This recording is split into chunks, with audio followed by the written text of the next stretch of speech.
Hey guys, we're here and we have the Scrub League champion here, and this is Danny and his Raidraptor Deck Profile.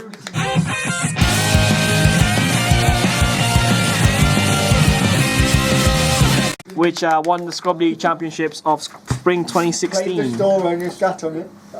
What? You just played towers and you sat. Oh, yeah. Okay, we get it. This guy just made it awkward at the beginning, so what's the... What? Oh, so how good is this deck in Scrub League, right? or in the meta as well? It's alright in the meta, but it's really good in Scrub League. Like, it can challenge the meta with Ultimate Falcon and stuff, but it's not at the point where it's super good. And you won using Ultimate Falcon being Graydles in the finals, which had no outs actually on that. Yeah. But in the first game against Ray, you did really well. You grinded him out with Icarus attacks and stuff. Yeah. So it shows that you can still win without even needing Ultimate Falcon. Well, I managed to beat his side frames today, and that was a that's legit. Very long game. Very hard matchup as well. All right, so are you ready to start deck profile? Start off, we play 3 Vanishing Lanius. Yep. Really good, helps you get another monster on board, which basically lets you set up for 4 Strix. Yep. Play it at 3 because it's helpful. Yeah, spec one from him. The guy in the anime always opens 3 for some reason. Okay. Triple Tribute Lanius. Yep. It's a Foolish Burial, searches out rank up if you destroy something, but I don't really use that effect, so I don't play any quick play rank ups. Oh, you don't? Sends Mimicry to the grave, 1/8 beta, very good. Targets well with Pain Lanius, because you can take 400. It's 400 defense. That's true. 3 Fuzzy. Oh, this is Can spec itself from the hand, and when it dies, you can replace it. So it's very good with Icarus, because then you just get another one. Same with Twin Twists, or anything that triggers it off or uses it as cost. Very good, play at 3. You can only special on Raidraptor 10 use either effect, so... Does that really affect it in the deck in any way? Not particularly. So, 3 of that guy. Triple Mimicry. When it's in the grave, on the turn it's sent, you can add a Raidraptor card from your hand. So, with the whatever support they get next, you can add the different spells and traps, but it has to say Raidraptor. Yeah. So, a lot of support doesn't work with it. Yeah, you can't search the counter trap that negates stuff. It's alright. Only a couple of them. Alright. Do you ever use the second effect of this? Yes. Sorry. I always try and use it as much as possible because it's a very good effect if they can't deal with a Blaze Falcon. You want to make them go up by levels. And that's the only reason I actually run Blaze Falcon. Okay. 2 of this. Okay, 2 of the... It's when it declares an attack, you can special 1 from the grave afterwards in main phase 2, and it can turn stuff into defense mode. So that's today actually, I played someone who made Solder with 4 materials. Solder. Yeah. And I normal summon this, turn it into defense mode, and ran it over. What's the defense of it? 1k. So very good out to something that has no defense, so you can be targeted. Again, gets you a plus and extra plus afterwards. You can get 4 Strix or even Ultimate Falcon from the grave, actually. There's any Raidraptor from the grave? Yeah. Oh, so phase 2. Legit. Oh, that's pretty good. We played 1 Avenge Vulture. We used to play it 2, but we cut it down to 1 because it bricked. Take damage, you can spec it, and then if you spec it, you can only special on Raidraptors that turn. Okay. So it's like a sort of bad battle fader. But if you combine it with readiness, you can special on a monster that can't withdraw battle in the battle phase. So it's alright. True, the one of that. The one off. We played 2 Pain. It bricks at 3 and it's alright at 2. You can target a Raidraptor you control. Special it, you take damage equal to its lowest stat, attack or defense. Combo's really all with this guy because he's got 100 defense. Yep. So you take 100 and you can make a rank 4. And it becomes a level, so obviously it becomes level 4. Yep. So it's very good. Like it at 2. But you can only use effect once per turn, so. And you can only go into it with the Wing Beast when you've got it on the field. Okay. Which is a mistake I made in game 1. You call me cowboy, bro. Yeah. Shut the fuck up, Josh. And then we play 2 Lastrix. You tribute it off to special summon 1 from your extra deck. So, in example, Satellite Cannon Falcon. Yeah, and then usually if you've got a rank up magic, you can rank over it. So, like Ultimate Falcon. Yeah. Very useful. Play it 2 because you can search it. Is that the rank 8? Yeah. Other than the rank 8, do you make anything else with this? I usually use the get the rank 6 out and make the rank 8. Okay, if you want the rank 8. Because if they've got a lot of back row, but you know it's nothing that would stop you from summoning, you can just destroy it all without really trouble, and it's also a really good monster. Alright. And you can also special it in damage calculation and gain life points. Legit. You don't get your monster doesn't gain attack when it's special but it specifies in the damage calculation. Okay. It's really odd. He looks swag. Look at him. I like him. He's got like sunglasses. Okay. Spells. One rank up magic soul shade force. Just the one. I tried running more than 4 rank up magics, and you brick more often than not. And because skip force is out and it's better, I play one of this just for when stuff dies, and then this at 1 because it's pretty good. Half your life. 3 skip force. Of course. Rank summit up by 2, so 4 Strix into Revolution, Revolution into Satellite, Satellite into Ultimate Falcon. Very good. You can banish it in the Raidraptor from the banish it in the card from Raidraptor from the grave to Special and AX Siege. So it's pretty good. Like it. I like seeing it a lot. Making Revolution Falcon is always really strong. Doesn't always have to make Ultimate Falcon. So you have other options. You've got a lot of options with it. Okay. 1 copy of Nest. It's like a Black Whirlwind. If you've got 2 or more Raidraptors, add 1 from deck or grave to hand. Very good. I like it at 1. 2 is too much because you can only activate it once per turn. So it's searchable as well. Yeah. So it's also searchable, so it's just good to play at 1. 1's good. 2 Allure. Extra draw power. Not that you really need it, but if your hand's clogged full of monsters and you've only been drawing monsters, you can just sort of draw more cards, get some spell and traps in your hand, bulk back up your They're all field. dark, so And they're all dark, so it's really good. A Foolish Burial. Essentially for the same reason you play Tribute Lanius, only that this is a spell card. A lot of time I draw it in the same hand, but I always continue to play it because it's a rotor if you don't have any monsters, because you can send Mimicry to add 1. 1 Raigeki because Raigeki. Twin Twister over MST because pitching Fuzzy Lanius or Mimicry Lanius nets you a plus, and you get to destroy their cards. Very good. Also fuels Sharp Lanius' second effect if you've got 1, so very you got targets in the grave. Okay. So traps. Spells, traps. 2 readiness. Used to play it at 3, but I think 2's a better number. Stops you from being destroyed by battle when you activate on the field, and then you banish it from your graveyard at any time as long as you've got a monster. Basically stops you from dying. Means you don't have to play any cards on the field, you can let them go for an attack on 1 turn. So it's good against OTK decks. It's good against OTK decks as well, so it stops you from getting killed, which is great. I like it. Play it too, definitely. Some people don't play it at all, but I think it's really good.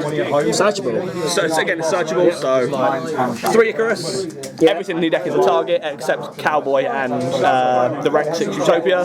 So never really a dead card unless you've got no monsters. So and then that would be a problem in this deck anyway. Yeah, you got no monsters to use. But always live, always really good. Takes out problems that your monsters might not be able to deal with. Triple Icarus. I debated whether to play Quaking, but I decided to play Storm and Mirror Force instead. This one bounces instead, doesn't it? Yeah. So why this one? Before I used to only play Readiness because I thought either Readiness or Mirror Force it does the same job, but then I found out that I couldn't really deal with big boards. Yeah. So I played this instead because it clears the board for monsters and obviously lets you attack directly with your sort of weaker raptors if you can't really do anything. Because 4 Strix is, it's a good card, but not exactly the strongest. It's not big enough. So this is always good. Either this or Quaking. Just deals with the monsters you have and it's fine. 2.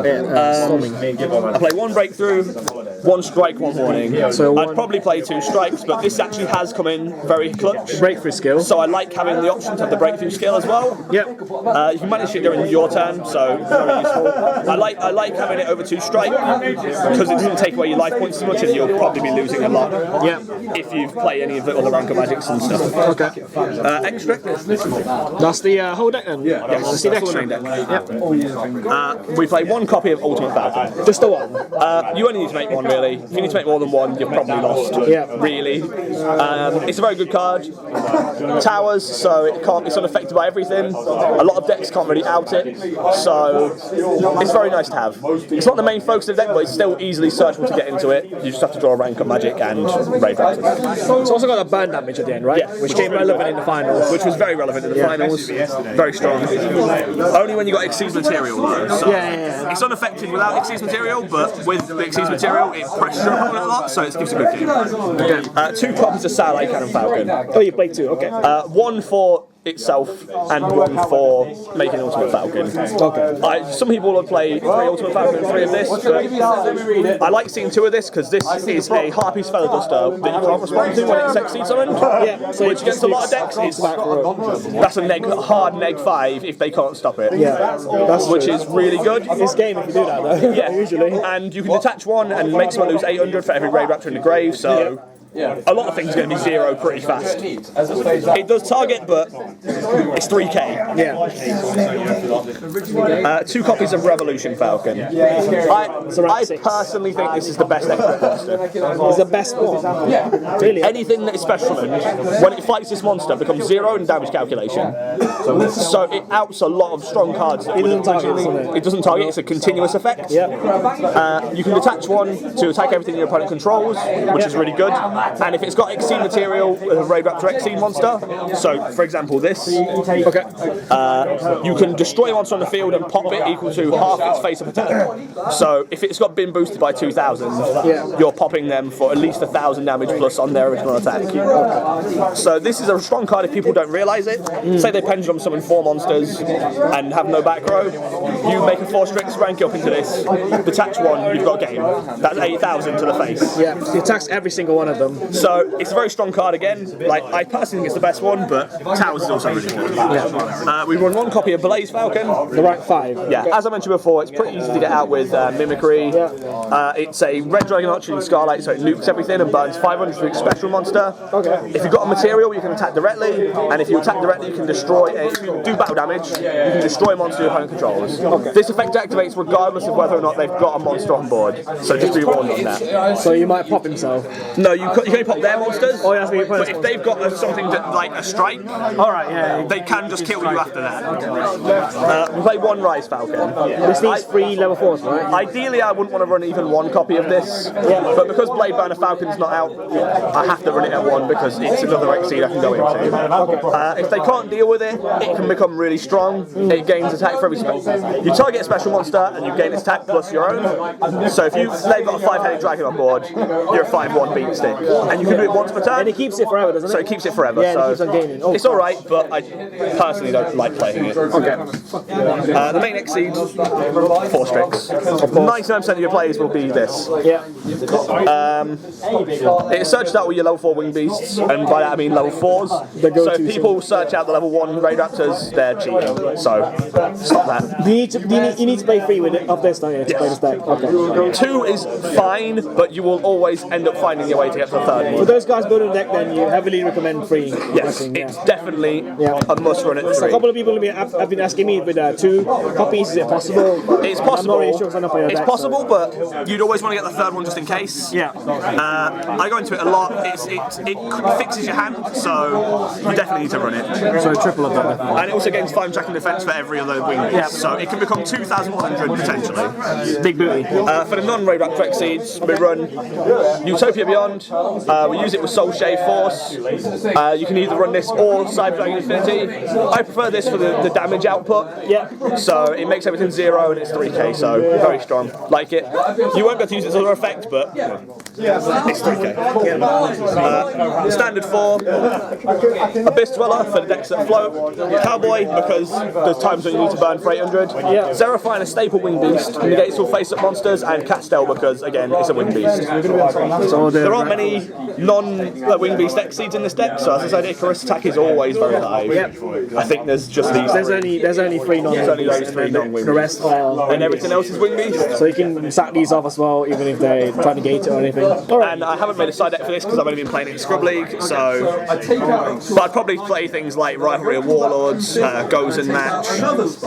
Because they're all wing beasts, obviously. So, perhaps put in a Torrential. Okay. Because you want your stuff in the grave, and if it disrupts them, it's not too bad. Any just generic sort of like Solemns is good as well. Alright, are there any new cards coming out in the next set that you could try in? Other than the one you mentioned, aforementioned XCs that you said? There isn't many cards coming out in the next few sets. For Raidraptors? For Raidraptors, no. There's a few cards in the anime they haven't put into the actual game, but for the next 2 sets, I believe, there isn't any support, so it's not guaranteed out in the next few sets. It's out in the the next Dragon's Legend thing. That's not in for a while. Yeah, so we're not really sure. We're not really sure on getting anything at the moment. We're definitely not getting anything in Dark Illusions, and there could be some Invasion of Venom, but they probably would have announced it by now. So for the next few sets, we're not getting much, but looking forward to Blade Burner. That's going to be fun. Okay, any last words before we finish? No, it's a fun deck. Give it a chance if you want. Raidraptors. Alright, get Wing Raiders, guys. Yeah, even though it's definitely. all out of stock right now. It's a bit late. Alright, cheers. No worries.